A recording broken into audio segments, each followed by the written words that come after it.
Some marriages just don't work. Some people are just stuck in marriages that seem like dead marriages. And from the outside, people can just say, you should just leave. But leaving isn't that easy. There are so many factors involved. And one of the biggest one, kids. If you have kids, you're not just responsible for yourself, but also for the happiness of these two creatures that you've created. One or two or three, however many. This can create very complicated situations for so many people where you just can't leave the person, but you can't be with them either. So today we're gonna answer the question what you can do if you're stuck in a dead marriage just because of kids. I'll start with a couple of general points and then we'll get to specific points. First, just try to identify, just be clear, like who's the cause of this dead marriage? Because in your mind, you probably have just assumed that it's your partner. But what if it's you? What if you're the reason things are falling apart, things are deteriorating? Like it's so easy to just blame things on other people and give yourself a clean sheet. So I'm asking you to be careful about this. In case you're the real culprit, please make sure that you work on yourself first. Maybe the marriage won't be a dead marriage anymore. I know it's one of the most bitter pills to swallow, to realize that, oh, I could be at fault also, or I am at fault. I mean, this is one of the hardest things to accept, but the sooner you do, the quicker your life comes back on track.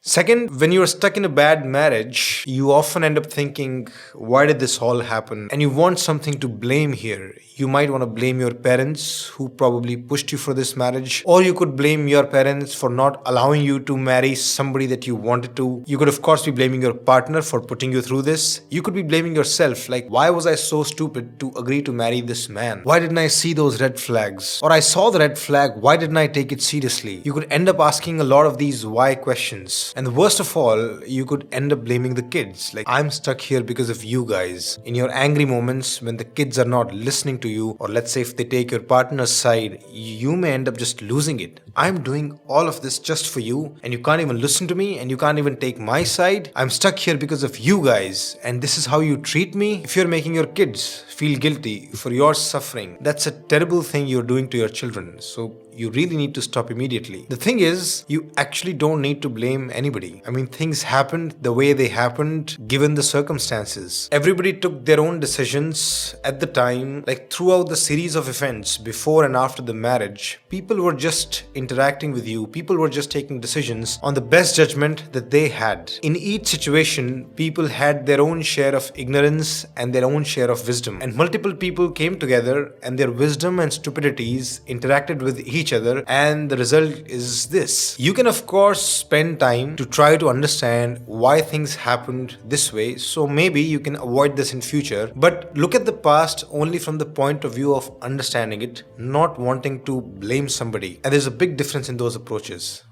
And then close related to this is sometimes you're just trying to make sense of things, which is, oh, this must have happened to me for a reason. Maybe I did something bad in my past life, or maybe my stars were not aligned really well, or maybe because God is doing this to me to make me a stronger person, to teach me lessons for the future. I mean, sometimes things just happen very randomly and there is no sense to them. When you try to force an explanation for random things, not only you make bad conclusions, you are just ultimately fooling yourself. And these are bad conclusions because they're just not in touch with reality and they don't really guide your decision making in the future. So just accept that this has happened to you. You're just in a bad marriage and that happens. Now let's come to the kids part.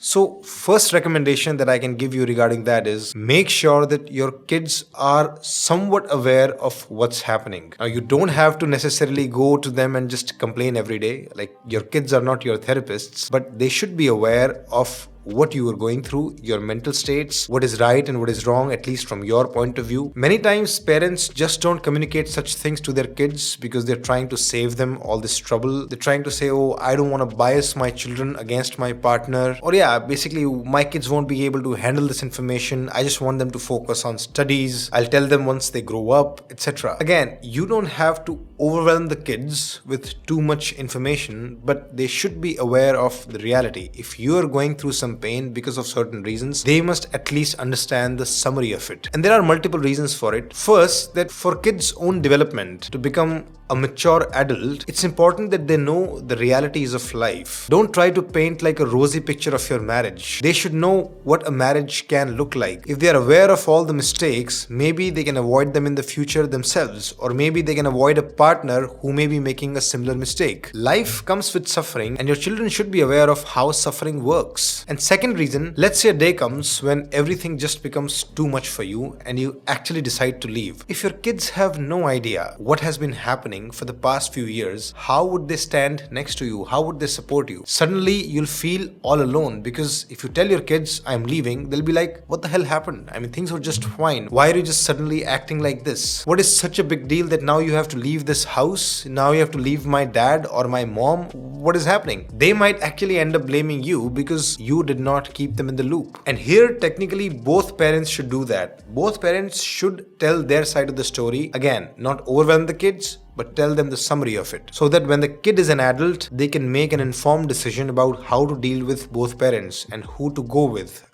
Next, the real question, should you then stay or not? Well, I would say, first of all, there cannot be a perfect answer for this, because it really depends on situation to situation. But just keep in mind following things here. Your goal as parents is to give your children love and just make sure that they develop into independent beings. Not only you're maintaining this nice relationship with them, you're also making sure that you do from your side as much as possible so that they become responsible, functional, independent human beings. And for that, on average, it's better that both parents are involved, because in this parenting, there are so many side tasks involved. Like, there are so many roles to be played, and if there are two people playing those roles, there is better division of labor. Plus, from a child's point of view, it's always better if they can have a happy home with both the mom and the dad. So ideally, the household should stay intact up until the kids are independent. Now, there's of course going to be a lot of variability in here, because some kids will be independent and functional by the age of 12, 13 almost. Like, now they do everything on their own. You really don't have to ask them to eat food, sleep on time. They just do everything on their own. But then there are some kids who are dependent even late teens or early 20s. But that again is because parents probably did not create the culture of independence in the home. So from your point of view, you can just take a number on average. So like an average number could be 15 years of age. Until then, try as much as possible that you stay together with your partner. And I know those 15 years would be difficult, but if they are tolerable,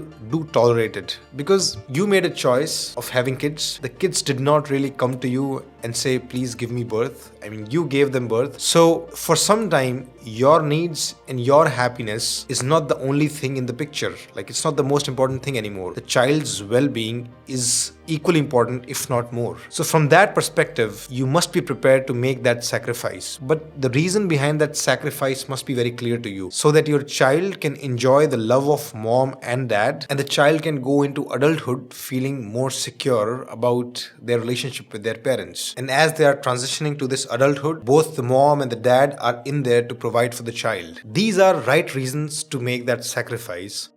But then there are some bad reasons also. Sometimes people stay stuck in bad marriages because of the social perception also. Because if I take a divorce right now, or if I leave my partner, there would be a bad name, and who would marry my kids? Like, it will reflect badly on my children. Now, this is a bad reason. If you have raised a child who's independent, who's capable, it's on them to find their own partners. It's now not on you anymore. In fact, you have to let the child make those decisions themselves. And if the child finds somebody who's actually affected by the fact that the mother is separated from the father and leaves your child for that, then it's actually a great thing. Good riddance. Your child needs to find a partner who can empathize with the whole situation. And if somebody can't, then it's a great filter. So you should be very clear about why are you choosing to stay in this marriage? Like, how is it directly helping my child? So if you staying with the partner on the whole beneficial for the child, stay, tolerate, at least for some time. But if it's not that helpful, then you can leave. Which brings me to the leaving part now. Let's discuss that also a little bit more in detail. See, it's important to stay in the marriage for the child, for the benefit of the child. But then sometimes marriages become so toxic that for the child's sake, you must leave. Because the environment in the house becomes so negative, so toxic. It ends up negatively affecting mental health, growth, and productivity of the child. They come back home from school and they just hear fights between parents and they just don't want to work anymore. They just want to leave the house and probably engage in some risky activities now. Their academics suffer. Their picture of marriage is just shattered. Maybe they're so affected by it that they may generalize it to the whole society and think all marriages are like that, or they'll just be super scared of being married or being in a relationship in future. It can scar your child in so many different ways. In my survey for this video, a woman named Samra Aman, she made this comment and I really liked it. She said, kids prefer one happy parent than two unhappy parents. And it's so well said. So basically, if the marriage is really bad, no matter what the age of the child is, 8, 10, 12, whatever, you should leave. So you can think of it like this. If the toxicity is at level 9 or 10, leave no matter what. If the toxicity is at level, let's say 6 to 8, which can be tolerated to some degree, maybe stay for a while, maybe till the child is 13, 14, 15, and then you can leave. And if the toxicity is less than that, which is like 4 to 5, then maybe you don't have to leave ever. Maybe you just go to couples therapy and make the most of it. Now, even within this approach, I think you would need probably a little more help. Let's say your relationship is between 6 to 8 toxicity, which you feel that you can tolerate for some time, but not forever. So you still have to live with your partner, but then your day-to-day life still seems hell and you want to do something about it. Even getting through these few years is such a pain that you need some solution. So here are a few things to keep in mind.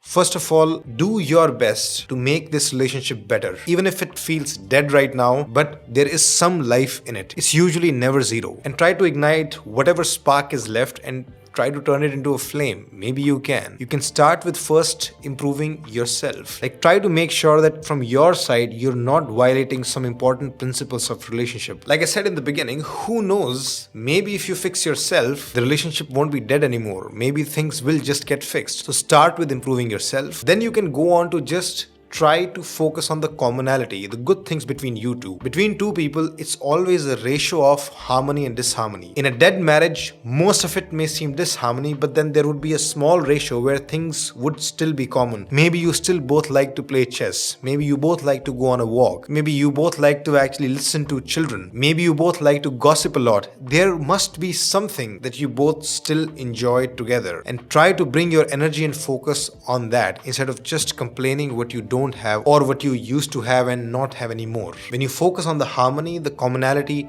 you maximize the potential of this relationship. The approach is basically salvage what you do have. Since you already know you can't leave because of your kids, why not make the most of your time at home? And once you've explored that commonality and there's nothing more, then simply find meaning and pleasure in other areas of your life. You have to reduce your dependence on your partner. You have to find meaning and pleasure in your hobbies, in your career, in your friendships, or even cleaning the house. And how can we forget parenting? Parenting can then become your bigger source of meaning. And the good news is our mind is flexible that way.